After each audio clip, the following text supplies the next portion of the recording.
Leaves from a Russian Diary. Pitirim Sorokin. Part 1. 1917. Chapter 1. First day. It has come at last. At 2 o'clock in the morning, just now returned from the Duma, I hastened to set down the stirring events of this day. In the morning, being not quite well, and lectures at the university being virtually stopped, I decided to stay at home and read the new work of Wilfredo Pareto, Trattato di Sociologia Generale. From time to time I was interrupted by telephone, friends asking me for news and in turn giving their own to me. Crowds on the Nevsky are bigger than ever today. Workmen of the Putilovsky factory and of the Viborg side have gone out into the streets. Heavy firing is heard from different quarters of the town. They say that the Duma has been dissolved. At noon telephone service was discontinued, and undisturbed I resumed my studies until about 3 o'clock, when one of my students rushed in with the news that 2 regiments, armed and carrying red flags, had left their barrack and were marching on the Duma, there to unite with workmen. "Is this true?" I exclaimed incredulously. "I saw them myself." Hastily leaving the house, we hurried to the Troitsky Bridge. Here we found a large but orderly crowd listening to the firing and greedily drinking in every bit of news. Nobody knew anything positively. Cavalry police kept the crowds in check and allowed nobody to cross the Neva. Boom! Rat-a-tat, tat-tat-tat-tat. "Who's firing? On whom?" "Let's go to the central part of town," I suggested. "We may learn something there." "But the bridges are ripped to pieces." "We have the ice of the Neva," I urged. "Well, I'm game."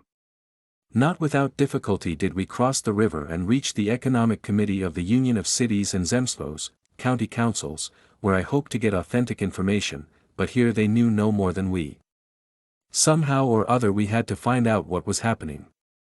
Also it occurred to me that if the regiments did reach the Duma they would probably have to be fed. So I said to my friends, the members of committee, "You try to get some food together, and at a message for me send it to the Duma."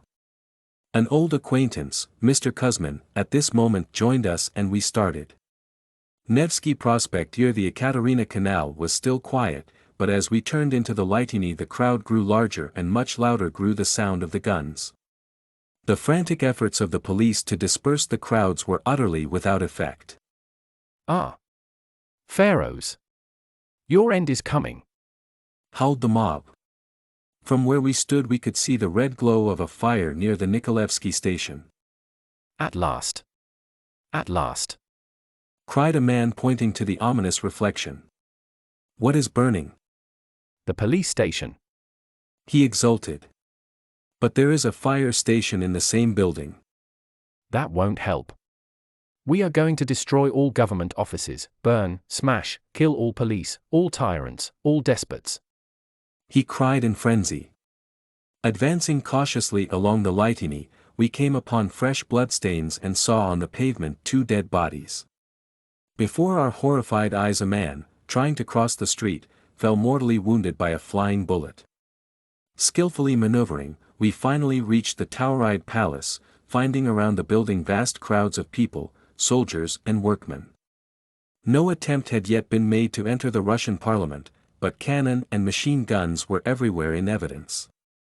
"Revolutionists are prepared to defend their Duma," said my friend Kuzmin with approval. "On the contrary," I replied. "A crazy mob is forcing the Duma into a revolution which it does not want.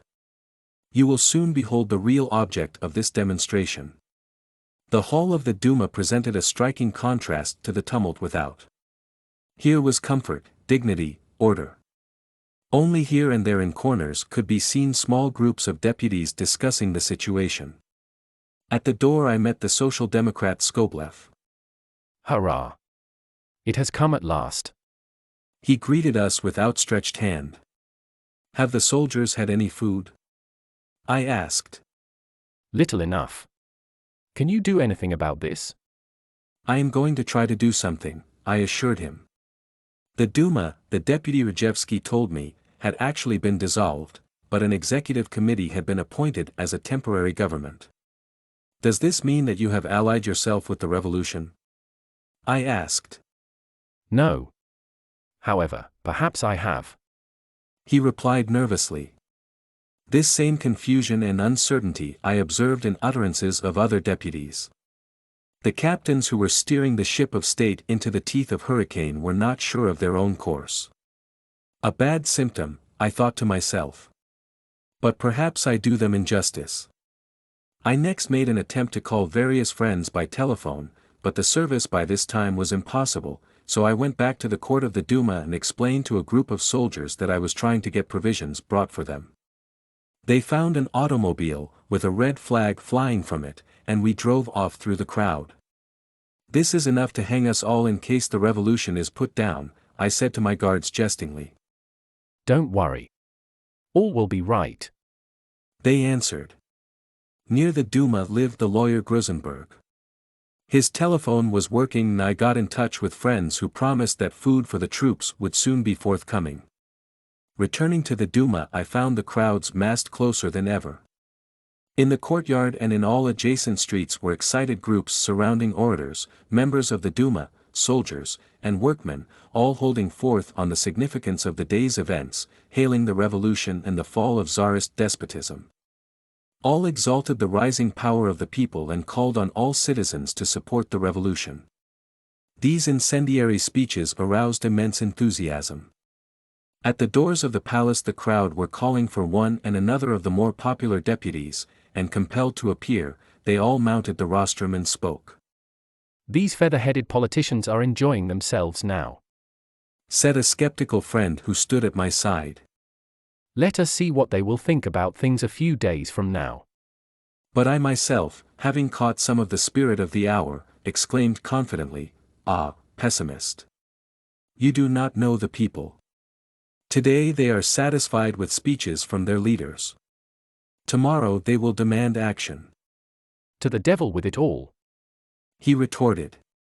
Let us go in. Hall and corridors of the Duma were packed with people. Soldiers behind rifles and machine guns were there. But still order prevailed. The street had not yet broken in. Ah, Comrade Sorokin, at last, revolution. At last the day of glory has arrived, cried one of the workers, my student, others with him approaching me joyfully. In their faces was the light of hope and exaltation. What are you doing here, boys? I asked. We were told to come here to help organize the Soviet of Workmen, as in the Revolution of 1905. They chorused. Why is a Soviet necessary? To defend the revolution and the interests of the workers, to control the government, and to proclaim our dictatorship. They replied. You'll join us, won't you? I haven't been elected, thank you, I returned dryly. Neither have we been elected, but that doesn't matter. In such times such formalities are needless. I don't agree with you, I said, and I added, it may be, for the defense of the revolution, a workmen's committee will have to be formed, but be careful about any dictatorship. Entering a committee room I found several social democratic deputies and about 12 workmen, the nucleus of the future Soviet. From them I received an urgent invitation to become a member, but I felt no call just then to join a Soviet, so I left them for a meeting of writers who were organizing an official press committee of the revolution. Among these men were Steklov Nakhems, Sukhanov Jimmer, Armansky, and 2 or 3 other social democrats discussing the situation and wrangling over positions in the committee. Who elected these men as representatives of the press, again I asked myself. Here they were, self-appointed censors, assuming power to suppress whatever in their judgment seemed undesirable newspapers, preparing to stifle liberty of speech and the press. Suddenly there came into my mind the words of Flaubert, in every revolutionist is hidden a gendarme. But I told myself that it was not fair to generalize from the actions of a few hotheads. Meanwhile the rooms and corridors of the Duma became more densely thronged. What's the latest? I asked of a deputy shouldering his way through the mass. Rodzianko is trying to get into communication by telegraph with the Tsar. The executive committee is discussing the organization of a new ministry responsible jointly to the Tsar and to the Duma. Is anybody in control and regulation of this revolution? Nobody. It is developing spontaneously. How about the monarchy and the Tsar?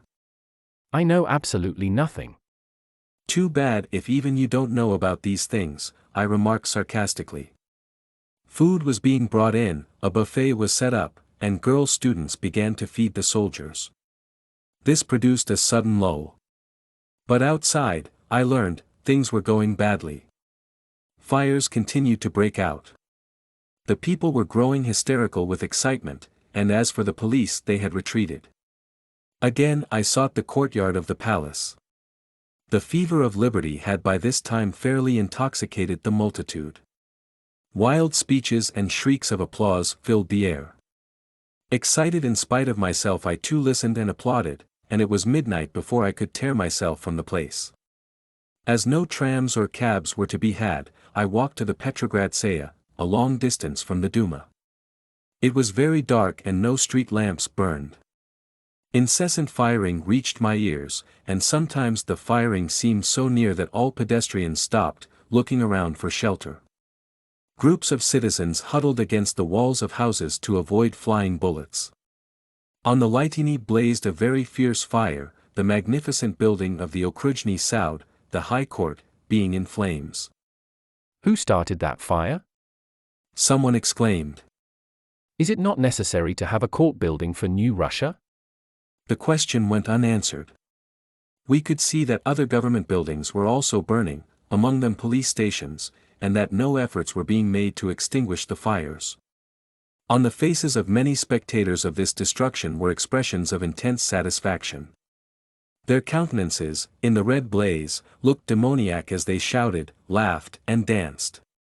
Here and there were heaped wooden carvings of the Russian double eagle, and these emblems of empire, torn from shops and from government buildings, were being thrown on the fires, to the cheers of the crowd.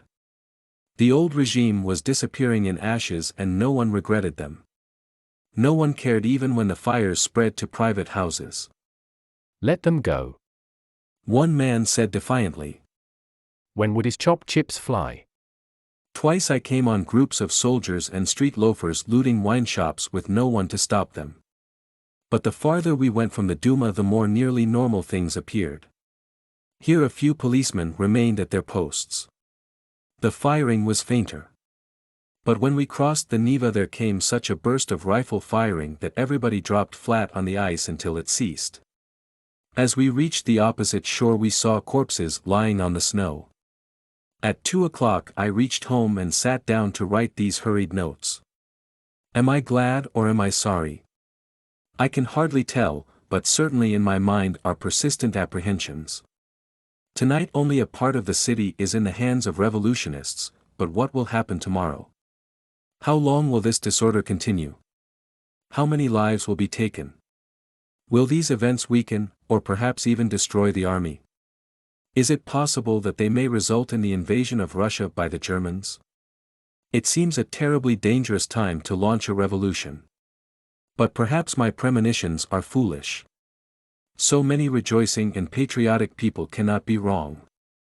Who was it said, individuals may be mistaken, but a whole nation never. Very well, long live the revolution. The autocracy had to be destroyed sometime. Therefore, away with doubts and premonitions. I looked at my books and manuscripts. I suppose they will have to be put aside for a time, I reflected.